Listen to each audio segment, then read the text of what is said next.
Call it the Zen approach, or maybe just taking the time to enjoy golf for what it is, a chance to enjoy the surroundings while playing a game.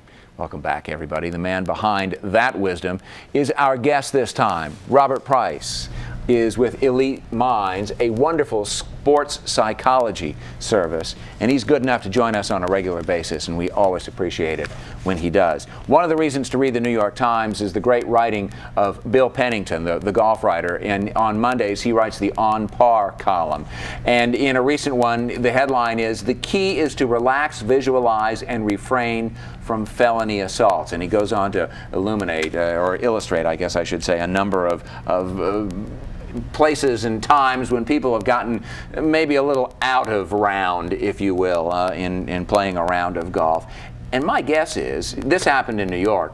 It probably happens every place where they play golf. People lose their perspective, don't they? They sure do. One of the things that we try to work with an athlete at Elite Minds is really just to understand what they're there to do, and maybe if they're a weekend golfer, then just think about yourself as a weekend golfer. And no matter what is going on, and even if you are playing that best round of your life or something like that, and you're sitting out in the fairway and you have to wait on a slower group in front, chill out a little bit, enjoy it, you know, turn around and look at the beautiful place in which you're getting a chance to do this. Sure, that's why we play golf. We really enjoy and really want to go to a golf course that is beautiful and enjoy the actual place that we're playing. I asked Robert to come up with some good recommendations, some bullet points, if you will.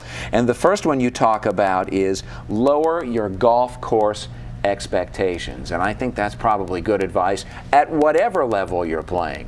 It is. One of the things that even in the pro level, they understand that a round of golf really is going to take them 5 hours. And these are the best players in the world. And they play, you know, excellent, tee to green. And they're making shots that we wish that we could make. And on a weekend golf course, you're going to have a lot of new golfers, juniors, even women at some golf courses that are going to just take a little bit longer. So realizing that if you're going to go out with your buddies, that 5 hours is a fast round, but realize that 6 hours might be more like it. It's going to take some time, and if you are playing well and you want to maintain that momentum, are there some things you can do while you're sitting out there sort of fidgeting and waiting and tapping at the ground with your club saying hurry up, hurry up? Absolutely. This is where the mental game comes into play. One of the things that you really want to be able to do as a player is to develop a pre-shot routine, and that will allow you to just jump right into it when it is your time to go. In our lives these days, it seems like everything is on a deadline, and about everybody wants something 2 hours ago or yesterday. If you get the opportunity to wait a little bit and to relax a little bit, maybe we should take some pleasure in that instead of sitting there thinking, you're making me crazy sitting out in the fairway waiting. Right. One of the things too, when we're playing golf, oftentimes if you've had a lesson, most of us, which we've had a lesson, you hear the golf pro say, you got to slow it down.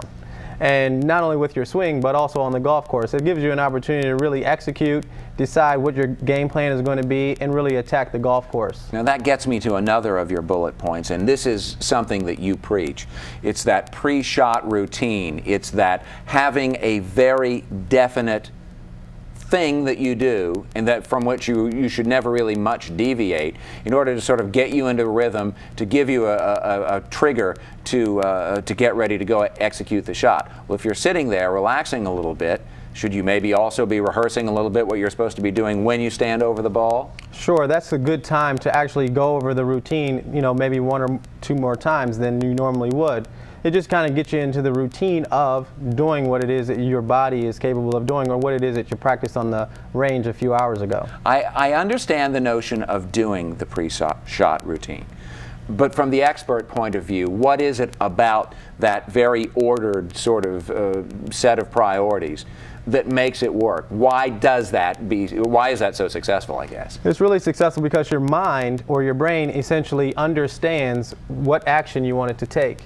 And so it really is a psychological thing, but it's also a mental thing. And your brain really knows what you want it to perform and do next by practicing. So that pre-shot routine really relaxes you, kind of gets you ready, and then allows you to do what it is and swing the golf club. Does it have to be a certain set of things, or is it something, as long as you've got the routine and you do it religiously, that's going to be what works for you? Well, at Elite Minds, one of the things that I try to do with an athlete is see what routine they have, if they have a routine.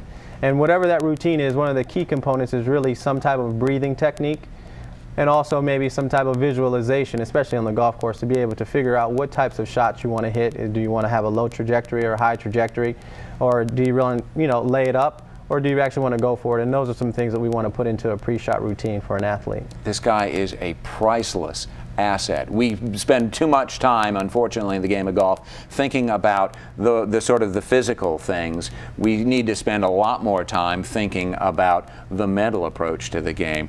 And there are a couple of ways to get in touch, and you see one of the emails addresses on your screen right now. You can use that one, or eliteminds@gmail.com. But get in touch with Robert, and he can really help you out. And in the meantime, we'll look forward to your coming back and helping us here again. Thank you so much for joining. Thank you, Dave. Great to see you again.